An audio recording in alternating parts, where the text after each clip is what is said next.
Você acredita na inclusão?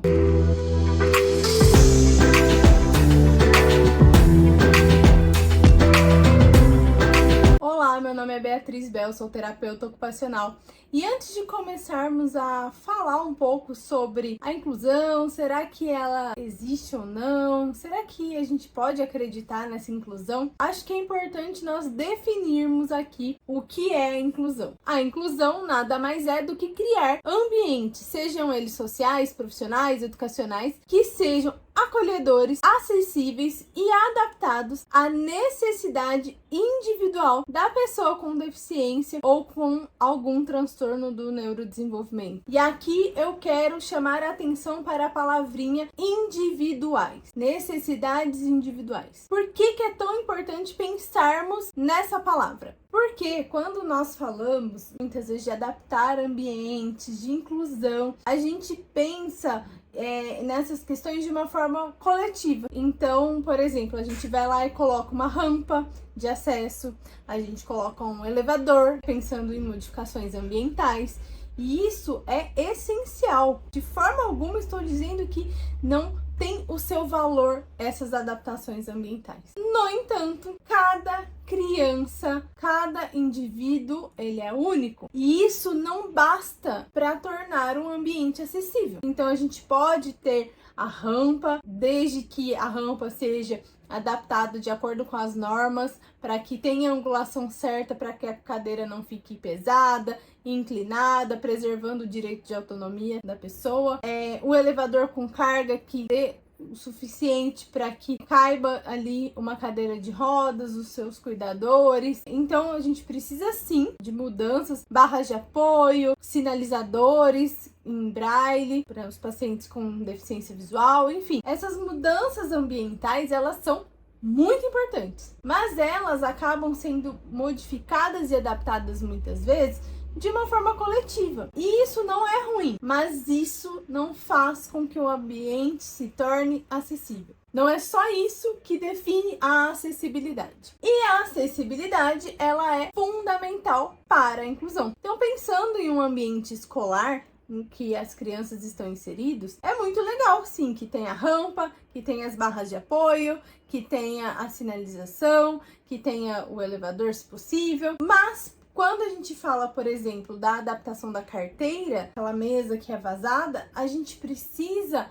pensando, por exemplo, numa cadeira de rodas, a gente precisa sim ter uma regulação para a altura, porque cada criança tem o seu tamanho, cada criança vai ter a sua angulação da cadeira, então não tem como a gente querer adaptar tudo pensando no coletivo, em vez de pensar em uma única criança. Ah, mas como assim, Beatriz? Mas como que eu vou adaptar? Se eu tiver 30 crianças, eu vou ter que adaptar de 30 formas diferentes? E aí é a importância de estar ligado ao conhecimento da criança específico, ao conhecimento junto com os terapeutas e com a família dessa criança, pensando no ambiente escolar. Então, vou falar aqui mais específico do meu público, que são crianças do transtorno do espectro autista. Então, a rampa, o elevador, a sinalização ali em braille, não vai ser o suficiente para ela se sentir inclusa. Mas, tendo um paciente, uma criança com paralisia cerebral, que faz uso da cadeira de rodas, isso é essencial. Entende a diferença? Então, quando a gente fala de inclusão, a gente tem que pensar em todos os aspectos, em todas as crianças, em todas as pessoas que podem chegar até nós. Então, sim, muitas vezes a gente vai ter que adaptar mais de uma coisa, mais de uma vez, pensando nessas necessidades individuais específicas. Então, tem crianças, por exemplo, que dentro do ambiente escolar, elas vão precisar de uma adaptação no mobiliário. Crianças que têm alguma dificuldade ali com o posicionamento do corpo, crianças que são muito agitadas, a gente vai precisar regular muitas vezes a carteira, a cadeira, para que a criança consiga se sentar, manter o pé estável no chão, consiga manter esse controle postural, para conseguir então escrever e se manter atento numa atividade dentro da sala de aula. A gente vai precisar muitas vezes criar rotinas visuais com algumas crianças. Esses detalhes que eu estou destrinchando aqui não são detalhes que dá pra gente generalizar. Por isso que quando eu falo sobre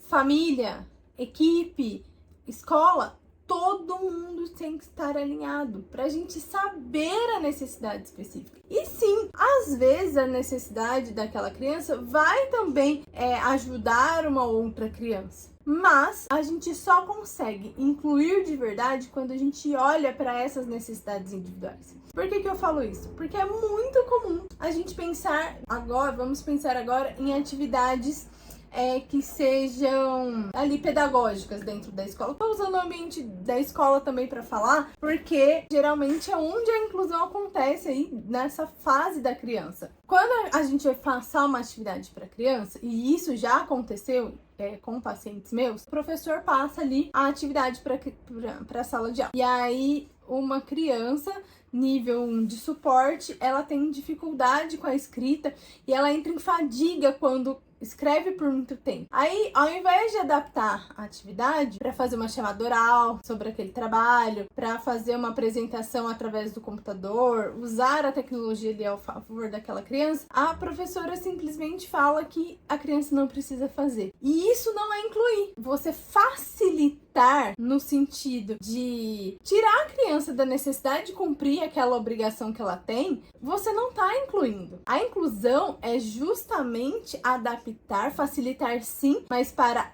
a habilidade específica que a criança apresenta, para que ela consiga participar ativamente daquela atividade. São essas nuances, esses detalhes que a gente precisa estar atento quando falamos de inclusão, porque senão, de fato, essa inclusão não vai acontecer. A mesma coisa quando a gente fala de uma atividade esportiva, aí a gente tem que adaptar para a criança conseguir realizar aquele determinado esporte. Mas espera aí, alguém perguntou para a criança se ela quer, se ela gosta, se ela tem interesse naquele determinado esporte, porque isso também não é incluir. A gente querer que todo mundo faça a mesma coisa o tempo todo, a todo custo. Então, são questões que são muito específicas. A gente tem que olhar para o indivíduo. E eu vejo que isso é muito difícil. Nós não aprendemos a olhar para o indivíduo. A gente aprendeu a olhar para o coletivo. E o coletivo, ele é importante, porque é no coletivo que nós vamos incluí-lo. Mas, sem o indivíduo, não tem como haver o coletivo. Entende? São questões que parecem assim, meu Deus, ela está viajando. Onde ela vai parar com isso? Mas são detalhes que, se a gente não se atentar, se nós não realmente levarmos em consideração, se nós não refletirmos sobre isso e não aprendermos a olhar para esses indivíduos e para a necessidade deles, a gente pode fazer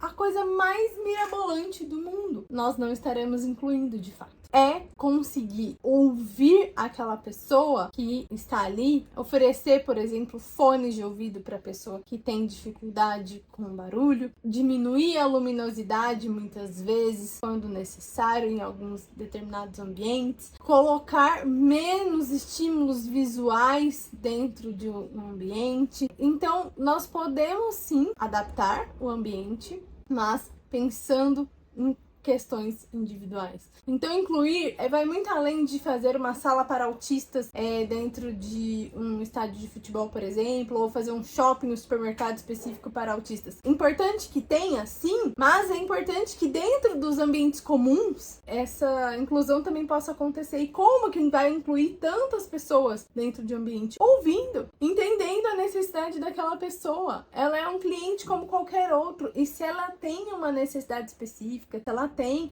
uma pergunta, uma sugestão, uma necessidade, a gente ouvir e respeitar. E se naquele primeiro momento a gente não conseguir englobar o que ela precisa, que no próximo a gente consiga ouvindo o que ela tem de necessidade. Então, o incluir é muito mais do que só colocar uma mudança ambiental ou só fazer uma modificação pensando no coletivo. Nós precisamos estar atentos à necessidade individual. E aí vem a pergunta: eu acredito, será, na inclusão? Eu acredito sim, só que eu acho que a inclusão ela é muito mais do que criar políticas públicas. Não estou dizendo que não são importantes, mas é que leis são bonitinhas, mas elas não geram recursos. As leis, elas estão ali para respaldar, mas elas não são suficientes para justificar que aquela inclusão aconteça, porque às vezes financeiramente para aquela instituição específica não é viável, ou aquilo não se enquadra na população que aquele ambiente